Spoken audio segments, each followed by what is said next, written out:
सर्वप्रथम मैं सभी जिज्ञासुजनों का हार्दिक स्वागत अभिनंदन करता हूँ। हमारे बीच अच्छे वक्ता श्री हनुमान सिंह जी, डॉक्टर राधेश्याम जी, हीना बहन जो सूरत से पधारी हैं, सुनंदा जी, और आज के विषय का जो सबसे महत्वपूर्ण तथ्य था यानी ज्योतिष के बेहाग पे जो जनार्दन जी ने जितनी बढ़िया व्याख्या प्रस्तुत की है, क्योंकि जनरली लोग संतान प्राप्ति के बाद इनके पास जाते हैं। संतान प्राप्ति के पूर्व कभी कोई नहीं गया, शायद ही कोई गया होगा आपके इस ज्योतिष काल में, क्योंकि मैं भी इनका ही शिष्य हूँ, थोड़ा बहुत ज्योतिष करता हूँ। ज्योतिष के लिए कोई संतान प्राप्ति के लिए वो जरूरत, और ज्योतिष में भी ये नहीं है कि सिर्फ संतान प्राप्ति के पूर्व की सारा ज्ञान उपलब्ध है, वो ज्ञान गहनतम है और जनार्दन जी ने बहुत ही अच्छे से आपको समझाया। लेकिन प्राप्ति के बाद का भी पूरा का पूरा ज्ञान हमारे पास उपलब्ध है, चाहे वो हाथ की रेखाओं से हो, चाहे ज्योतिष शास्त्र से हो, चाहे अंग शास्त्र से, मतलब एक सब्जेक्ट हो फिजियोलॉजी, तो वो शारीरिक जो हमारी संरचना उसके ऊपर भी पूरा का पूरा ज्योतिष उस बच्चे के प्रति भविष्य की सारी संभावनाएं व्यक्त करता है। आज का जो हमारा विषय है वो मैं पूरी तरह से यूँ जैसे क्या कह सकते हैं, बहुत गदगद हूँ कि ये विषय शुरू में पहली बार कि संतान के लिए गर्भ धारण क्या संस्कार क्या हो, उसके लिए पहली बार कार्यशाला बाहर अहमदाबाद भी मैं गया हूँ, जयपुर में भी हुई, लेकिन सिरोही का ये सबसे बड़ा सौभाग्य कि मात्र एक अकेले कैलाश जी भाई साहब ने मेरे को कुछ समय पहले बात की और मैंने कहा इससे अच्छा सब्जेक्ट तो हो ही नहीं सकता। और उसके बाद इनके और इनकी कुटुंब प्रबोधन के सारी टीम के अथक प्रयास से आज हम लोग सभी यहाँ इकट्ठे हुए। कुछ लोग अकॉर्डिंग टू रजिस्ट्रेशन तो कुछ लोग कम हैं, शायद अभी आने हैं, शायद बाहर से भी आ रहे होंगे, लेकिन ये सिरोही में पहली बार हो रहा है। और मैं ये मेरा पूर्ण विश्वास है कि आप यहाँ से आज जब जाएंगे तो कुछ उपलब्धियाँ ही लेकर जाएंगे, और वो विभिन्न प्रकार की होगी, लेकिन वो सारी कंक्लूसिव आपके लिए ही होगी। क्योंकि सुनंदा जी ने बताया आहार और विहार कि संतान प्राप्ति के समय आहार और विहार की कितनी महती आवश्यकता है, कितना ध्यान रखना चाहिए। जनार्दन जी ने तो करीब करीब पूरा हमारा षष्ठीगत जो जिसे हम कह सकते हैं कि एक षष्ठीगत परंपरा, हमारी धार्मिक परंपरा सभी, और कैसे नक्षत्र ग्रह के संयोग से पुत्र की प्राप्ति होती, नियोग से भी पुत्र की प्राप्ति या पुत्री की प्राप्ति हो सकती है। हकीकत ये कि आज जो वर्तमान में विज्ञान जो इस बात को खोज करके ठप्पा लगा रहा है कि जैसे सोनोग्राफी मशीन ध्वनि पे आधारित है, लेकिन ये तो हमारे अतीत में सभी हमारे जो ज्ञान इतना परिपूर्ण था कि सब अतीत में सब चीज़ों का पता था। ये सत्य पहले से ही उपलब्ध है, विज्ञान ने इसको सिर्फ जाना और अपना ठप्पा लगा दिया है, लेकिन ये तो सत्य हमारे पास हमारे पूर्वजों से अतीत काल से उपलब्ध है। आज की स्थिति है कि हर दंपति अपने श्रेष्ठ पुत्र पुत्री की आकांक्षा तो करता है, क्योंकि ये प्राकृतिक नियम है कि कोई भी दंपति अपने, जैसे कि जनार्दन जी भाई साहब ने पूछा कि भाई आखिर संतान प्राप्ति का कारण क्या है, तो वंश परंपरा है, पितृ ऋण मुक्ति है, धार्मिक परंपराओं को आगे देना, देश की समृद्धि के लिए ऐसे संतानों को उपलब्ध कराना जो देश के लिए कुछ काम आए। तो ये सारी चीज़ हर दंपति सोचता है, ये कोई नई बात नहीं है, दिस इज़ वेरी नेचुरल, क्योंकि उसके दिमाग में होता है कि हमें जब एक माँ अपने पति को ये मैसेज देती है कि मैं आपके बच्चे या मैं आपके शिशु की माँ बनने वाली हूँ, उसी समय से जो उसका पिता है वो इतना हर्ष अनुभव करता है कि बस उसके ज़मीन पे पाँव नहीं पड़ते हैं। तो ये जो पहली संतान जो दंपति हासिल करते हैं, उसे एक्चुअली उन्हें कैसी संतान चाहिए, किस लिए चाहिए, उसके लिए क्या करें, ये सारी चीज़ें उनके पास वो ज्ञान नहीं है, वो अनभिज्ञ हैं। तो वो जैसे नियमगत माँ अपने गर्भकाल को पूरा करते करते उस बच्चे को जन्म देती है। और करीब करीब शायद बिरला ही होगा हजारों में कि एकाध पुत्र या पुत्री श्रेष्ठ होते हैं। बाकी सामान्य रूप से जो जन्म बच्चे लेते हैं वो सामान्य रूप से ही पलते बढ़ते और अपने उम्र का पूरा निर्वाह करते हैं। बात यह कि ये अनभिज्ञता कितनी हमारे लिए नुकसानदायक है, ये जानना क्यों ना जरूरी है। और इस क्रम में ये पहली कार्यशाला, हालांकि मेरी इच्छा ये थी कि मेरा जो सब्जेक्ट है उसको लाइव किया जाए। जैसे कि आप गायत्री मंत्र सुनते हैं, गायत्री मंत्र की परंपरागत एक म्यूजिक है, उसको उसी को आप सुनते हैं और उसी से आप कन्विंस भी है, बस क्योंकि आपके पास उपलब्धता नहीं है। गायत्री मंत्र को मैंने 150 रागों में खुद ने तैयार किया है और आपके पास एक राग है। वो क्यों किया गया कि जैसे राग बिलावल है, राग बागेश्वरी है, राग यमन है जो कि माँ सरस्वती के मुख से जो उद्धृत हुआ, या राग भैरव है जो भगवान महादेव के श्री मुख से उद्धृत हुआ।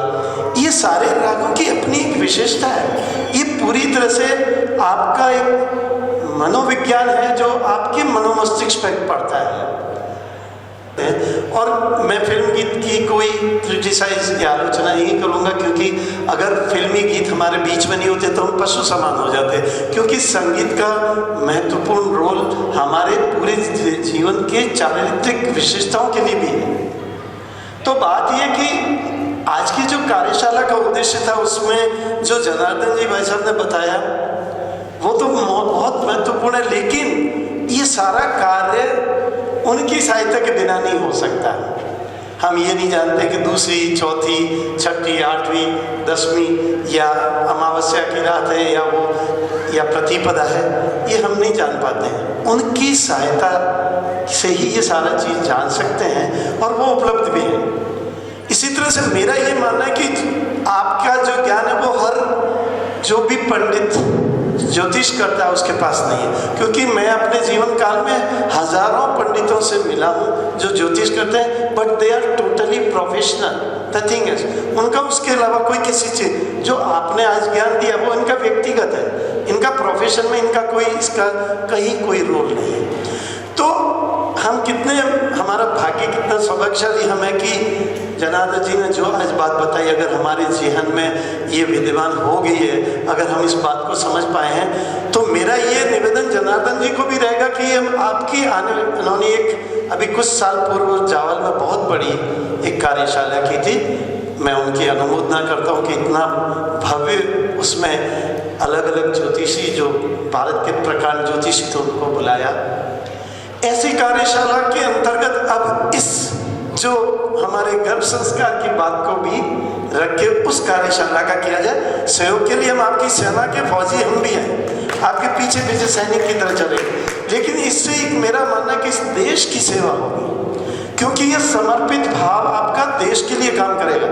सबसे पहले शुरू कहाँ से होगा? आपके परिवार से, उसके बाद उस विद्यालय से जहाँ वो बच्चा उस विद्यालय का नाम करेगा, उसके बाद वो अपने देश के लिए काम करेगा। तो ये मेरा एक छोटा सा निवेदन। हम अब सब्जेक्ट पे आते, क्योंकि मेरा ज्योतिष का जो इनका व्यापक ज्ञान है वो मेरा नहीं है। मैं तो मेरे संगीत का साधक हूँ और संगीत की ही बात करूँगा। मेरा ये पूरा का पूरा आज का जो है वो संगीत विषयक ही है। तो मेरा ये मानना कि प्रणय काल में, जैसे जनार्दन जी भाई साहब ने तो पूरी उस नक्शे की बात कही है, अक्षांश रेखांश सारे बताए, लेकिन मेरा ये मानना है कि प्रणय काल में अगर दंपति कुछ विशेष राग है, जिसे कह सकते हैं कलावती या सोहनी है और भैरवी है, भैरवी का तो यहाँ तक रूप है कि भैरवी को अगर अपन रात्रि के पहर में 11 बजे के बाद उसको मात्र 10-15 मिनट के लिए सुनते हैं, आपको कभी जीवन में नींद की गोली खाने की जरूरत ही नहीं पड़ेगी कि मुझे नींद नहीं आ रही है। ये मात्र सुनने से आपका नींद और ऐसी भरपूर नींद आएगी कि आप सुबह उठेंगे तो अपने आप को बिल्कुल फ्रेश, एकदम तरोताजा ऐसे लगेगा कि आपके पास कहीं से ऊर्जा आ गई। ये संगीत के प्रभाव उस प्रणय काल में दंपति के पूरे जेहन में होता है, मनोमस्तिष्क पे होता है। तो ये दिस इज नॉट नेसेसरी कि आप उसको सुने और उसको बंद करने के लिए जागे, उसमें सिस्टमाइज ऐसा कर दीजिए कि वो अपना आप बंद हो जाएगा। लेकिन उसको सुनते सुनते नींद आती है आपको, और प्रणय काल में उसको सुनते हैं। मैं कहता हूँ कि उसके बाद जो आपको संतान या जो माँ गर्भ धारण करेगी, वो निश्चित रूप से उसके सारे के सारे पूरे फिनोमेनस अलग ही हो जाएंगे। तो क्योंकि ये धारणा है और बाहरी शक्तियाँ अपने ऐसे, जैसे कि आपने बताया कि माता की जो मस्तिष्क की जो इच्छाएं होती है, जो उसके मनोमस्तिष्क में होती है, वो गर्भधारण में प्रतिपादित होती है। पिता भी उतना ही रिस्पॉन्सिबल है। माना कि माता अगर 70% अपनी तरफ से जो एफर्ट्स लगाती है, लेकिन पिता भी वहाँ बहुत काम करता है। ऐसे हमारे पास कई एग्जाम्पल्स है, और नॉट नेसेसरी सकारात्मक और नकारात्मक दो बातें, संतान अच्छी या संतान बुरी होना यहाँ पे भी ये कार्य करता है कि हमारे पास हमारे अतीत के वैदिक धर्म में ऐसे ऐसे माता पिता, ऐसे ऋषि मुनि हुए जिन्हें राक्षस लोग जिनकी तपस्या में बाधा डालते थे, तो उन्होंने ऐसी कल्पना करके गर्भधारण अपनी पत्नी से करवाया कि मुझे एक राक्षस के मारने के लिए ऐसा पुत्र चाहिए, और वैसे पुत्र की उत्पत्ति होती थी। तो ये बात इसलिए कि हमारा अतीत का ज्ञान कितना समृद्ध था कि ये धारणा, क्योंकि दंपति धारणा नहीं करेंगे तो गर्भधारण का संस्कार आएगा ही। धारणा और धारण दोनों चीजें साथ साथ चल रही, एक ही पहलू है। तो ये जो दंपतियों के लिए कितनी सावधानियां रखनी पड़ती है, ये मैं थोड़ा सा उसको आगे लूँगा, क्योंकि ये बात का विषय सबसे पहले हम ये देखेंगे कि इसमें गर्भधारण के काल में हमें क्या क्या सावधानियां रखनी है। वैसे देखिए, संगीत का मैं कोई ज़्यादा उसका बखान नहीं करूँगा, लेकिन मैं ये कहूँगा कि आज की तारीख में संगीत के बिना कोई सर्जन, मैंने आज से 20 साल पहले एक किताब लिखी थी संगीत चिकित्सा, उसमें करीबन 22 बीमारियों को ठीक करने की बात लिखी थी। उसमें उस बच्चे के गर्भ संस्कार की भी बात लिखी थी कि कौन से राग उसके अंदर महत्वपूर्ण भूमिका निभाते हैं। उसी बेस पे अहमदाबाद में 3-4 जो क्लिनिक्स खुले जिनमें ये मैटरनिटी होम में उस तरह के म्यूजिक बजाए जाते थे। ऐसे सर्जन डॉक्टर दिलीप पटेल से लेके रत्ना मांकर वगैरह ऐसे सर्जन थे जिन्होंने ड्यूरिंग द ऑपरेशंस राग दरबारी वगैरह के उन्होंने पर्टिकुलर इंस्ट्रूमेंटल सारा सेटअप कर रखा था। And I am also the witness of that particular. जब ऑपरेशन के टाइम मैंने उनको कहा, मैंने कहा आप दरबारी राग लगा दीजिए, मेरे पाँव का फ्रैक्चर हो गया था, मुझे आप एनेस्थीसिया जितनी मात्रा देगा उससे 10% ही दीजिए। डॉक्टर ने कहा कि भाई तुम मुझे तकलीफ दे देगा बाद में। मैंने कहा आप दीजिए तो सही। और आप देखिए उसने 10% मुझे एनेस्थीसिया लगाया, लोकल एनेस्थीसिया, नॉट वो भी पूरा नहीं। और मैं दरबारी को सुनते सुनते मेरा ऑपरेशन कब हुआ, यहाँ तक कि मैंने डॉक्टर से पूछा कि अब तो शुरू करो भाई। ओके साहब, ऑपरेशन ख़त्म हो चुका है। This is practical things. मैं ये इस बात का इसलिए कहूँगा कि संगीत का प्रभाव, आजकल फिजिकल ट्रेनर हैं जो एरोबिक एक्सरसाइज करवाते हैं, यहाँ तक कि मैं तो कहता हूँ हमारे संत महात्मा जो कि आए दिन सारे नित्य टीवी चैनलों पे आ रहे हैं, उनका भी संगीत के बिना कोई आधार नहीं है। वो भी अपने संगीत पे अपना पूरा कार्यक्रम चलाते हैं। तो सोनोग्राफी की मशीन पूरी ध्वनि और नाद पे ही पूरा डिपेंड करती है। बात सिर्फ इतनी है कि जो बच्चा ध्यान से सुनता है उस समय उसकी क्या प्रोसेस है, अपन पहले उसकी बात करेंगे। ऐसा विज्ञान का मानना है कि दूसरे से तीसरे महीने में वो बच्चा अपनी आवाज़ को सुनने के लायक हो जाता है, क्योंकि वो बच्चे के कान का जो डेवलपमेंट है, निर्माण कार्य, जिसमें शुद्ध की जो पूरी शुद्ध तंत्र है सुनने की, उस तंत्र का निर्माण होना आरंभ हो जाता है। ये तो विज्ञान भी मानते हैं, डॉक्टर साहब भी विराजे हैं, उन्हें पता है, क्योंकि 2 या 3 महीने के बाद ये प्रक्रिया आरंभ हो जाती है शुद्ध की। क्योंकि कानों का निर्माण हो बिना तो वो बच्चा सुनेगा क्या। तो 2 से 3 माह के साथ ही जब उसके सुनने की शुद्ध जो उसकी पावर है वो शुरू हो रही है, क्षमताएं शुरू होती है, बस वहीं से उसके संस्कार का कार्यक्रम हमारा आरंभ हो जाना चाहिए।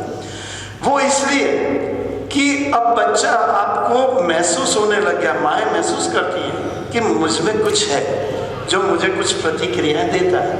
तो ऐसे में क्या है कि उस बच्चे को आप उस पर्टिकुलर म्यूजिक के लिए आप अपने आप को तैयार करती हैं। इसमें बहुत सारी अलग अलग आप कर सकते हैं, जैसे स्वयं भी गाए, इंस्ट्रूमेंटल सुना है, रिकॉर्डेड कोई भी गीत सुना है। लेकिन यहाँ इंपॉर्टेंट बात है कि उस समय जो राग जैसे यमन है, ऐसे 90 एक कुदरत का कमाल है कि इस माँ सरस्वती का जो उनके मुख से निकला हुआ यमन राग 90% माँ सरस्वती की आराधना के लिए ही उपयोग में लिया जाता है। जितनी भी सरस्वती वंदनाएं हैं, जितनी भी सरस्वती माँ की पूजनीय जो भक्ति गीत हैं, वो करीब करीब 90% यमन पे होते हैं। तो हम शुरुआत सरस्वती माँ से क्यों करें? बात यह थी कि इस यमन से क्यों करें? यहाँ पे बच्चे के बुद्धि का विकास की प्रक्रिया भी आरंभ हो जाती है, और बच्चे के बुद्धि के विकास की जब प्रक्रिया आरंभ होगी तो निश्चित उसके लिए कोई ना कोई कारण है, वो कारण है यमन। अब बात यह कि जैसे ऐसा भी आज का जो ज्ञान है वो कह रहे हैं कि भाई आप उस समय जो भी सुनते हैं, गायत्री मंत्र सुने, गायत्री मंत्र गाएं। मेरा ये मानना है कि उस समय जो माएँ लोरी अपनी स्वनिर्मित बना के गाती हैं, खुद ही उस बच्चे की प्रतिक्रिया वहीं आरंभ हो जाती है। वो लोरियाँ भी यमन राग में उपलब्ध है। तो यहाँ पे सिर्फ ये कि बच्चे को सुगम संगीत सुनाना। सुगम संगीत मतलब ऐसा संगीत जिसमें कि कोई कॉम्प्लिकेशन नहीं हो, कोई ऐसे शास्त्रीय आधार नहीं हो, कोई ऐसे बहुत बड़े आलाप आकार या तराना या अलंकार ना हो, क्योंकि संगीत की तो अपनी महिमा, वो एक विशाल सागर है, उसमें बहुत सारी विधाएं होती है, मीड़ होती है, गमक होती हैं, जितनी कहें उतनी कम है। लेकिन उस समय आवश्यक क्या उस बच्चे के लिए रहेगा कि हम यमन राग की प्रिपेयर्ड म्यूजिक भी अवेलेबल है, प्रिपेयर्ड बहुत सारे गीत भी अवेलेबल है, लेकिन उस समय एक इम्पोर्टेंट चीज़ जो है वो आपको ध्यान देनी कि उस समय आप बांसुरी का अगर इंस्ट्रूमेंटल है तो उस बच्चे को बांसुरी यानी फ्लूट, और फ्लूट भी कौन सी, जो कि बहुत ही सॉफ्ट, भगवान कृष्ण ने जिस फ्लूट को इंट्रोड्यूस किया पूरे भारत को, फ्लूट बांसुरी को भगवान कृष्ण ने ही पूरे इस समूचे जगत को उपलब्ध कराया। भगवान कृष्ण की बांसुरी में तो कितनी मौकता थी उस सभी लोग जानते हैं। तो फ्लूट को उस समय अगर सुना जाए तो निश्चित रूप से वो बच्चा उसको ग्रिप करता है। संगीत का यूँ देखा जाए तो एक मैं आपको संक्षिप्त से याद आ गई, एक संक्षिप्त सी कहानी आपको बताता हूँ कि आपकी एक इस संगीत और गर्भ संस्कार की मतलब जो बात है वो कितनी सटीक है, कितने वर्षों, आज से 2500-2600 वर्ष पूर्व एक ऋषभ दत्त नाम के श्रेष्ठ ब्राह्मण थे, और वो दिन रात अपने तप जब ध्यान में मस्त रहते थे, अपनी दैनिक दिनचर्या, सात्विक जीवन। उनकी पत्नी का नाम था देवानंदा। दोनों को संतान प्राप्ति की इच्छा हुई और दोनों ने अपने अपने तरफ से एक कॉम्बिनेशन किया, और देवानंदा ने सूचना दी कि मैं आपके संतान की माँ बनने वाली हूँ। ऋषभ दत्त थे, वो बहुत श्रेष्ठ ब्राह्मण थे, और उनका इंट्यूशन पावर कहिए, ज्योतिष विज्ञान कहिए, कुछ सूचनाएं हमें नहीं उपलब्ध है, लेकिन उन्हें ये जान लिया कि विलक्षण बालक होगा। तो वो उसी दिन से मतलब आफ्टर 2 और 3 वीक्स कह सकते हैं, 3 हफ्ते के बाद ही उन्होंने अपने जो पवित्र से पवित्र श्लोक, पवित्र से पवित्र ऋचाएं और जो भी है वो हमेशा सुनाना शुरू कर दिया। देवानंदा बड़ी आनंद से सुनती। अब कुछ ऐसे सर्कमस्टेंसेस बने, ऐसे संयोग बने, जैसे नियोग की बात है वैसे संयोग की भी बात है। यहाँ पे क्या होता है कि देवानंदा की कुक्षी में जो बालक आया था, षष्ठी के जितने भी कर्ता धर्ता देव सौधर्म इंद्र राजा महाराजा जितने भी थे, उन्होंने देखा कि ये बालक एक ऐसी कुख मांगता है जो कि उससे भी ज्यादा समृद्धशाली हो। तो हरिन गमेशी नाम का एक देव था जो ट्रांसप्लांट करता था। आप देखिए कितना विज्ञान उन्नत होगा। आज तो हम, जैसे आपने देखा अंबिका, अंबालिका और अम्बा की बात की है, इसमें एक बहन कौन थी जो भीष्म पितामह की मृत्यु का कारण बनी? वो कौन थी जनार्दन जी भाई साहब? वो अंबिका थी। अंबालिका, अंबिका और अम्बा। भीष्म पितामह के शब्दों से उसको अपमान महसूस हुआ तो उसने कहा कि मैं ही तेरी मृत्यु का कारण बनूंगी, चाहे मुझे जन्म लेने पड़े। उसने अपने अगले जन्म में अपनी सर्जरी करवाई और वो नपुंसक बनी और भीष्म पितामह का कारण बनी मृत्यु का। यही मैं इसलिए बता रहा हूँ कि साइंस कितना उन्नत था उस समय। तो मैं बात कर रहा था कि उस समय हरिन गमेशी नाम का एक देव था, उसको आज्ञा दी कि इस गर्भ को स्थानांतरित करके त्रिशला माँ की गोद में डाल दीजिए। अन्यत्र महिला त्रिशला माँ थी, उनकी गोद में करीब 90-100 दिन के आसपास उसका स्थानांतरण हुआ और वो बच्चा जन्म लिया त्रिशला की गोद से और पिता का नाम सिद्धार्थ था। यही बच्चा 28 वर्ष की उम्र में अपने माता पिता की मृत्यु के बाद जंगल में वनवास संन्यास्त होकर चल देता है और करीब 12-13 वर्ष के बाद उन्हें केवल ज्ञान होता है, जिसे जैनी आज 24वें तीर्थंकर महावीर कहते हैं। और अब देखिए आगे की बात, कहना जी भाई साहब, इससे आगे की बात जो है, जो आज का हमारा विषय है, केवल ज्ञान प्राप्ति के बाद भगवान महावीर अपना उपदेश देते हैं। उपदेश होता है गद्य की भाषा में, क्योंकि ऐसा नियम है। आप अपनी वैदिक परंपरा में भी 8वें जो तीर्थंकर है हमारा ऋषभदेव भगवान है, जिनको 8वां अवतार माना है वे सनातन धर्म ने। उन्हें भी केवल ज्ञान हुआ तो उन्होंने 3 लोगों को अपना ज्ञान रूपी उपदेश दिया था, जिसे देशना कहा जाता है। भगवान ने भी देशना दी और करीब करीब काफी लोग थे, लेकिन किसी को कुछ समझ में नहीं आया और वो देशना एक तरह से फेलियर हो गई, क्योंकि वो गद्य की भाषा में जो भाषा उपलब्ध थी उसमें ज्ञान था, वो भाषा समझ में नहीं आई। तो भगवान ने जाना कि क्या करें। फिर मंच, उसको समोवसरण कहते हैं जैनी लोग। समोवसरण का मतलब होता है एक ऊंचा सिंहासन जिस पर बैठकर परमात्मा स्वरूप जो केवल ज्ञान प्राप्त करते हैं वो अपना उपदेश रूप देते हैं। तो फिर एक संरचना की गई और भगवान ने उस समय गाकर उसी पूरे उपदेश को श्लोक रूपी गाकर, जो कि आज के जैनियों के पास आगम के रूप में, ग्रंथ रूप में आज भी 45 आगम के रूप में विद्यमान है, तो उन्होंने गाकर उन श्लोकों को, करीब 84 लाख श्लोक थे। अब आप देखिए, और 18 आवर्स कंटिन्यूसली उन्होंने अपनी देशना दी। अब बात ये आती है यहाँ पे आके, जो हमारे आज के विषय से संबंधित है। उस देशना को सुनने के लिए उसके पूर्व के माता पिता ऋषभदत्त और देवानंदा भी आए हुए थे। ऋषभदत्त ने पहचान लिया कि ये तो मैं गाता था वही ये गा रहे हैं, जो मैं उस बच्चे को श्लोक के रूप में, ऋचाओं के रूप में जो भी मैं सुनाता था वही तो ये गा रहा है, वही राग है।